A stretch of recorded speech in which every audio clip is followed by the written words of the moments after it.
राज्य के पूर्व मुख्यमंत्री वसंत दादा पाटिल की बहू और कट्टर कांग्रेस समर्थक परिवार की सदस्य जयश्री पाटिल बुधवार को मुख्यमंत्री देवेंद्र फडणवीस की मौजूदगी में भाजपा में शामिल हो गयीं। सांगली जिला केंद्रीय सहकारी बैंक की उपाध्यक्ष जयश्री पाटिल ने विधानसभा चुनाव में बगावत कर दी थी। अब आखिरकार वह भाजपा में शामिल हो गई हैं।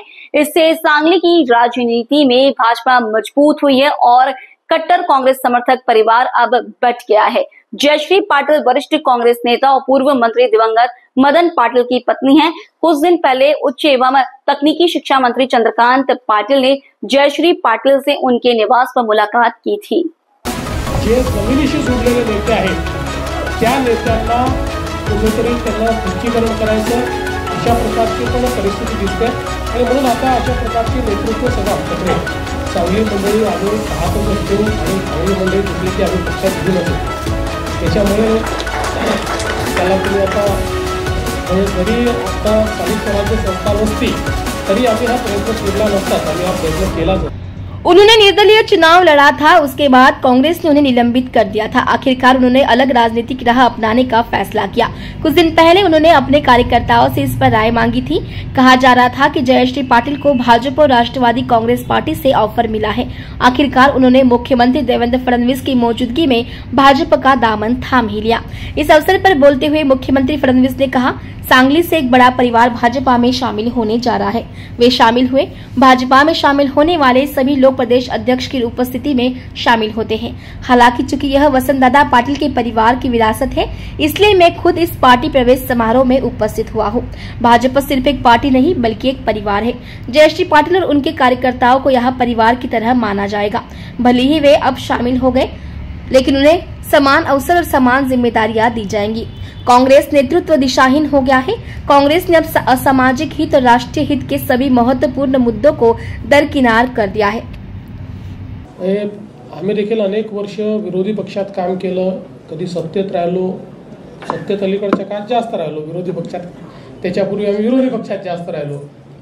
पण विरोधी पक्षात असतानाही आम्ही कधी आपली जी देशहिताची लाईन आहे ती कधी सोडली नाही, समाजहिताचा विचार कधी सोडला नाही आणि म्हणून समाज आमच्यासोबत आला, म्हणून लोक आमच्यासोबत आले, आम्हाला पुन्हा पुन्हा निवडून दिलं।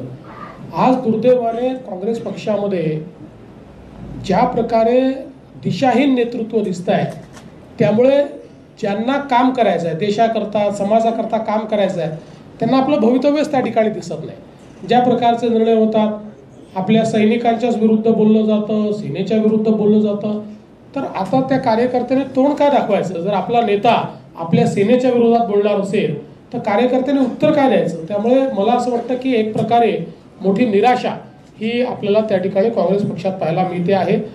कोणाचा पायपोस कोणाच्या पायात नाही अशा प्रकारची परिस्थिती आहे आणि विशेषतः जे जमिनीशी जोडलेले नेते आहेत त्या नेत्यांना कुठेतरी त्यांना खच्चीकरण करायचं अशा प्रकारची पण परिस्थिती दिसते आणि म्हणून आता अशा प्रकारचे नेतृत्व सगळं आमच्याकडे येते।